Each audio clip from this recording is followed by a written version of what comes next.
It's time to rumble! It's time for the Royal Rumble! This Saturday in Lucas Oil Stadium in Indianapolis, Indiana, where Dick the Bruiser once was king, but then his territory aged out, and then I came in, swooped in, and took it over. Ha ha! I'm a genius. But this Saturday, we don't just have one Rumble, we have two Rumbles! 30 men, 30 women. Who will be left standing at the end? But that's not all we have. We have a 2 out of 3 Falls Tag Team Championship match where Sabin and Shelley, the Motor City Machine Guns, take on DIY, Tommaso Ciampa, and Johnny Gargano. Who will be left standing after the 2 out of 3 Falls Tag Team Championship encounter? But that is not all. Not at all. We will also have the American Nightmare Cody Rhodes against Kevin Owens.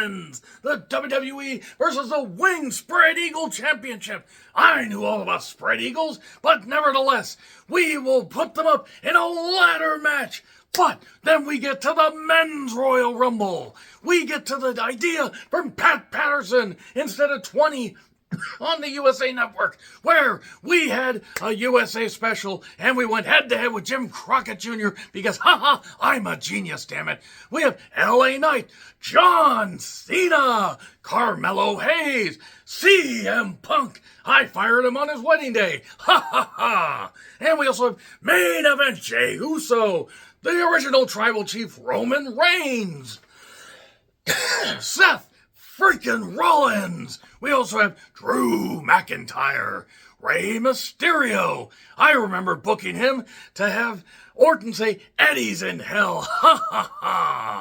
Sami Zayn, Shinsuke Nakamura, Logan Paul, Penta.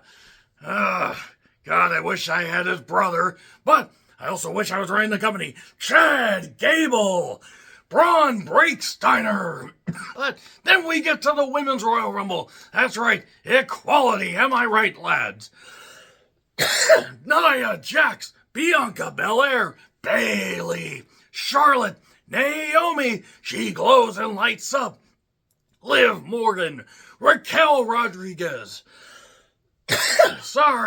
Lyra Valkyria, Ivy Nile, Io Sky, and tons of returns and people that you didn't want to see come back. It's time for the Royal Rumble. Oh, fuck. Why did I break out that impression? Oh. I'm John Ritland with my WWE Royal Rumble 2025 predictions. Fuck. Oh. I hope you guys enjoyed that. Oh. So yeah, I'm going to talk about the Rumble entrance. I'm going to talk about some surprise returns. Let me know your predictions in the comments, please. Fuck. I've worked too much. The weather's too cold and dry, and God damn it.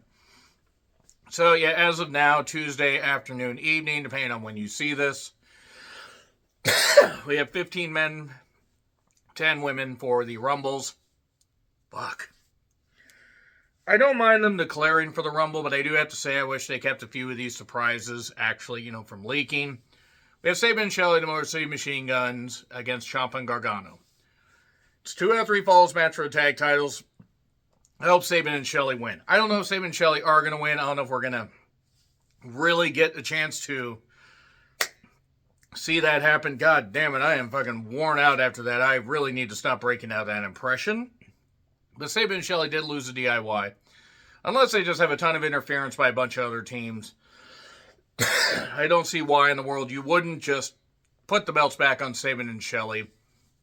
Because a heel DIY, really, do we really need to see these two as tag team champions? The tag division needs to be built.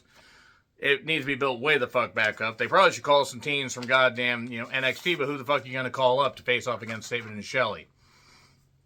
Nevertheless, I have them winning. And then we have Cody Rhodes against Kevin Owens, ladder match for the WWE and Spread Eagle Championship. Cody's winning. I don't think Sammy's going to end up helping. And I think Owens is going to end up showing up in the Rumble.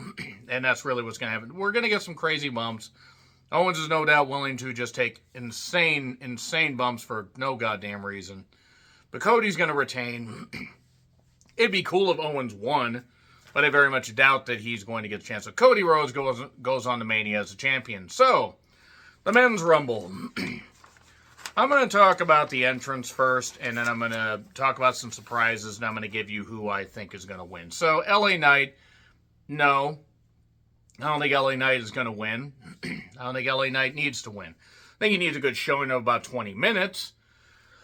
And I actually think we need quite a few people going 15 to 20 in this. We need some quick eliminations. But we need to spread this stuff out and stagger it and give some people some chances to actually do some stuff. LA Knight will do well, but he's obviously not going to win. John Cena, it's his last year, and he is a favorite to win. Because think about it. It's a chance to be a winner in 3 different decades. 2008, 2013, 2025. WWE loves goddamn records. They love milestones. And that would be something that they could hang their hat on and cover up the bald spot. Cena needs to let the hair go. Cena's a favorite. CM Punk is a favorite. He could end up actually being at least in the final 4. I don't know if he will. It is a possibility because there are multiple people that could win this goddamn thing. But I think Cena and Punk are 2 of the heavy favorites. Jey Uso, God forbid if Jey Uso wins the Rumble. I mean, people will go insane. I won't because I really don't need to see him as world champion. But I'm worried because of the stuff he said about Gunther. I know I can beat him. No, please don't. Just don't. Please let Gunther keep the title. Give it to somebody that can work. I'm sorry, Jey Uso's matches are just not that interesting. But I could see him being in the final 3. Roman Reigns, I have a weird feeling that Roman will get close. But I have a feeling somebody in one of the surprises will end up coming to take him out. I think it'll be a red herring. Speaking of herrings, here's a man that's plucked a few herrings to create outfits that he's worn recently. Seth Rollins. I don't see it. I do not see Seth repeating. Well, not repeating, but being a 2-time winner because he won in 2019. I think Seth, again, could be somebody that does well 30 minutes, but he will not win. Drew McIntyre. He's also a favorite because, to be perfectly honest, him winning at, finally getting a chance to maybe have a title run in front of fans, a big title run in front of fans, that is, a big Mania moment, it would be nice to see. I don't think it'll happen, but I'd like to see it. Rey Mysterio, no, he won't. Him and Dominic will probably face off, and who knows, maybe unlikely teaming up, and then maybe we get to see Rey Mysterio tossed out in about 15 minutes. Sami Zayn. Possibly, but I just don't see it. His likelihood is minimal, but there's always a chance. It's above 0 that he could win. Like, it's not exactly down on the goddamn, flat ground as opposed to the uneven ground. He could. I just don't believe it. Nakamura, no. Logan Paul is one I fear they could give it to just because he had that interaction recently with Rollins and Gunther. God forbid if they give it to fucking Logan Paul. That actually might end up causing more backlash than any Rumble winner in history. And it would be terrible because I don't care how well he takes to doing this stuff in the ring. He's a goddamn abomination of a human being. And yeah, it's not ballet. Well, not even ballet. It's not, the good citizen, wrestling entertainment. You go on people that are, basically really good at what they're doing, but still. That being said, Logan Paul he's a favorite just because they like him for whatever goddamn reason. Penta, I think Penta will have a good 20-minute run. There's no way he wins. I think him and Chad Gable may end up eliminating each other because you have Chad Gable in it as well. He won't win, nor should he. The time has passed for Chad Gable to be a singles champion. Rick Braun Breaker, I think a very, very good... He could go from 1 to, say, 25, 26, and could have a really, really long run. You could have Sheamus in there, and Sheamus might eliminate him. And we get that rematch in Elimination Chamber for an Intercontinental title shot. And you do have Carmelo Hayes, who's on the roster. You can say that much. I like Carmelo. I think Trick could end up actually being a surprise, and that's going to take us to the surprises here. So let's go to Whoop That Trick, Whoop That Trick. Wouldn't hurt for him to actually be there. You could rekindle the stuff with him and Carmelo. Except I don't know who the fuck's going to lead that thing, because their feud was decent but not great. So we go to AJ Styles. AJ Styles, if he's cleared, he will be in it. He will not win it, but it wouldn't hurt to actually maybe see him take out Carmelo Hayes if they don't actually put Trick Williams in there. Ilya Dragunov, I think, could come back early. The rumored return is around, say March or April. Wouldn't be too surprised if maybe that was just dangling the carrot over here to distract us from the fact he's going to come back. Joe Hendry, there's no doubt Joe Hendry is going to be in it because we believe, at least some people do. Joe Hendry, I'll give him credit. From What Culture YouTuber to training and working on the indies, getting the most out of his character and the most out of this gimmick, I'll give him credit. That is a lot more than a lot of fucking people would do with that opportunity in that spot. And he seems likable. He seems like a likable guy. So now we get to the heavy hitters, as some people may say. Bill Goldberg, I have a feeling, may end up showing up, which would actually be embarrassing, because I don't really see how you could toss that man over the top and how he wouldn't either get injured or injure somebody else. You know who could eliminate somebody or get eliminated and not injure somebody else? Well, not Bill Goldberg. It would be anybody that Bret Hart basically wants to praise. Maybe El Dandy, because he's a jam-up guy. But yeah, I think Bill Goldberg can end up being in there. I think The Rock could end up being in there. I think if The Rock is in there, now, I don't know, I'm just blue skying it here, but if Rock's in there, he's eliminated. He's eliminating Roman. And it's going to be one hell of a goddamn moment to finally see these two face off, even though Rock won't want to do the job. And the final surprise, and one of the final surprises, I think Big E. If Xavier and Kofi are in there, I don't think it's going to happen. It's probably like a 2% chance. But God, I would love to see Big E return. If he's healthy and capable, if he can't, it's fine. But I would love to see Big E return. And you could build it at three-way at almost at SummerSlam, at Mania. Give Big E his big moment. And there you are. And if Big E doesn't wrestle after that and gets, cleared just for a bit, wants to ride out in the sunset after that, great. I'm good if he never wrestles again, as long as he has a great quality of life. But I'm just going to hold on to hope that maybe this whole thing with New Day is going somewhere. Unfortunately, the last surprise is one I don't necessarily want to see. But after Heyman said, I'm the one behind the one, and, and he referenced, Roman Reigns. Well, he used to say that for Brock. That's the most they've alluded to it. Drew alluded to Brock. Showing up at the, eliminating him from the Rumble, and then also eliminating him, taking him out of WrestleMania 36.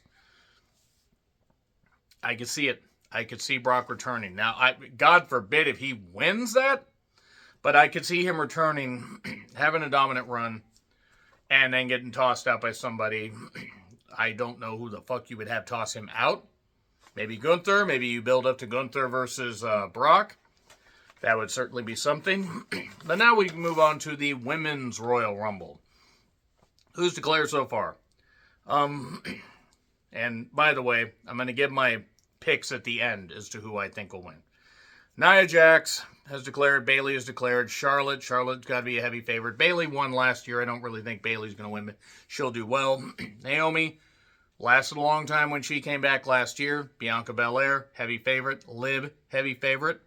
Has done well in the past. Been in the final 2 or 4 of the last 2 Women's Rumbles. Raquel Rodriguez, please.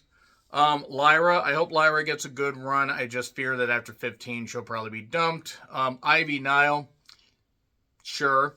Io Sky, I think, could be a possible heavy favorite, if we're being perfectly honest. But now, we move on to the possible surprises. One that I don't think will be too surprising, but I'm going to call anyway, Jade. Yeah, Jade's going to return, and I think she's going to stare down Bianca and Naomi, and I think she's going to blast Naomi. It's going to be Naomi that is shown to be the one that attacked her. Or she'll attack Charlotte, meaning that Charlotte was the one that attacked her, and we get Charlotte versus Jade, which that would be a choice, because I don't know at this point if Charlotte is able to have a carry job in her because she's been off for so long and she's approaching 40 and doesn't seem all that motivated. But nevertheless, Jade will make her return. Roxanne will get her official call-up. She'll attack Bayley. In fact, I think she's going to eliminate Bayley, and I think we're going to get that leading into Vengeance Day or whenever the hell we're going to get that singles match. If it's happening on NXT TV, I'm not necessarily certain because I don't really care. I think Stephanie Vaquer and Julia will be in there, and I think it could just be 10 to 15 minutes, but you show what they can do. They toss maybe one person out each. You could have Fatal Influence in there. Well, you could have Fallon and JC. I mean, don't put Jasmine in the ring at this point with her skills needing to develop. Jesus fucking Christ, the world might implode. But Julia and Stephanie could be in there, Fallon and JC. I think Layla, formerly of Lay Cool, will be in there. Now, you could have Michelle McCool in there. You could have a brief Lay Cool reunion. It'd be a nice nostalgia pop. I'd love to see Layla back in the ring, even if it's just for like a one-night run or one-night return.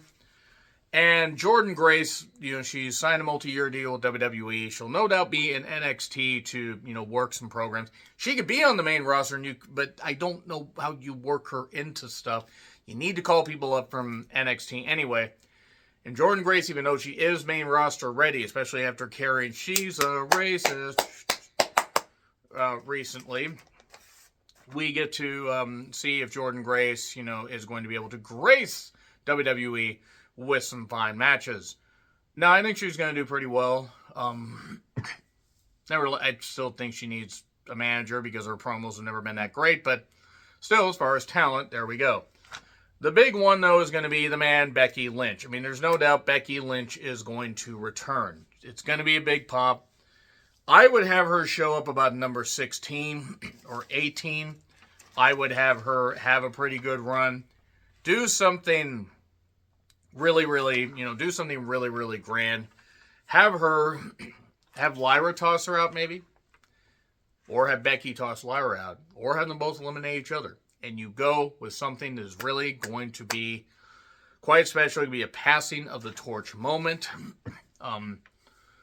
Because Becky, realistically, at this point, I'm not saying she doesn't have anything left. I'm not saying she has very little left, but I don't know if she needs to stick around long as she doesn't want to. Got to get the raise. She's done everything that she needs to do. Putting over Lyra, having a good program, maybe beating Lyra at WrestleMania, and building on that and having Lyra win the title back at SummerSlam. And I don't know if they're going to have that long of a program, but I think Becky and Lyra would be a good way to go. Now I'm going to talk about the men's Rumble winner. One of three. Because it's not going to be Roman, it's not going to be Drew, it's not going to be Sammy, it's not going to be Jay. I fear it's going to be Logan Paul just for the viral sensation aspect of it, even though that's going to be a disaster. I think the more likely thing is Logan doesn't win, but he wins the Elimination Chamber and faces off against Gunther at Mania. But if Logan won the Rumble, almost going to cement the fact I would not be watching the following Raw. I mean, I'm going to be closing that day anyway. But I think you go with CM Punk, CM Punk, CM Punk. And you could have Punk versus Cody, Punk versus Gunther, and that would be nice to see. Because that would be a favor to call in. And that would be one of Punk's favors. Oh, give me a title match. Or he could go for the NXT title. He could do something. I mean, I don't think he's going to do that. He's going to get his chance at a Mania main event. And this and maybe next year will be the only shots he has at a Mania main event. Because the man's in his later 40s. He's a few years older than I am. And after being out for months last year, how much does he have left? Even though he's done well since returning from injury, still. But Punk's a heavy favorite. I can see it. The one I think is Cena. I think Cena's going to win because of that aforementioned 3 different decades, 3 wins. Cena versus Cody. As much as I think it'll be more about the build and the spectacle than anything else, it is going to be a big fucking deal. It's going to be Cena passing it to, or Cena beats Cody, wins the championship for a little bit, and then we get I don't know. We can't have a cash in, though. We could have something. We could have Cena with a little bit of a run.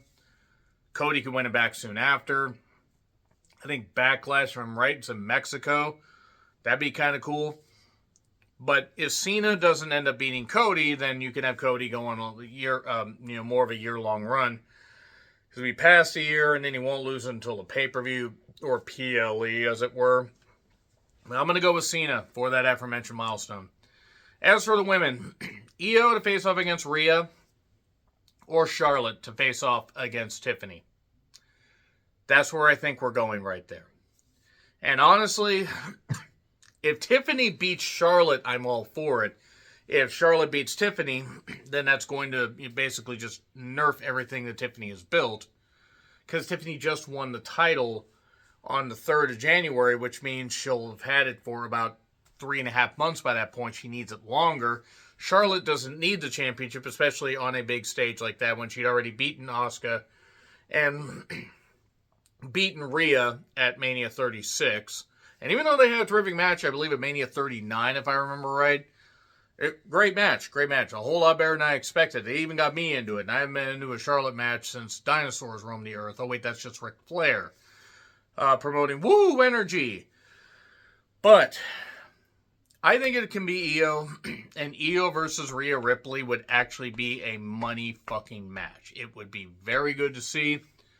And Asuka, no doubt, will make her return as well. Forgot to mention her in the surprises. But I think I'm going to go with Io. I'm going to go with my heart instead of my brain, because my brain is telling me that Charlotte is going to win. But I'm going to go with Io, because I think Io versus Rhea could be a hell of a goddamn main event. So there you go. That's it. Now that my voice is totally shot, ow. That was a mistake. I might retire that impression for good. That being said, who do you think is going to win the Rumble matches? Who do you believe will be the surprise return? Who do you think is going to last the longest? Who do you think is going to be like me and not last long at all? Nevertheless, with that image in mind, I'm John Ritland, and you can check out my Twitter, my Letterboxd, and my Blue Sky. Those handles are in the description. And yeah, see you this Saturday for the Royal Rumble.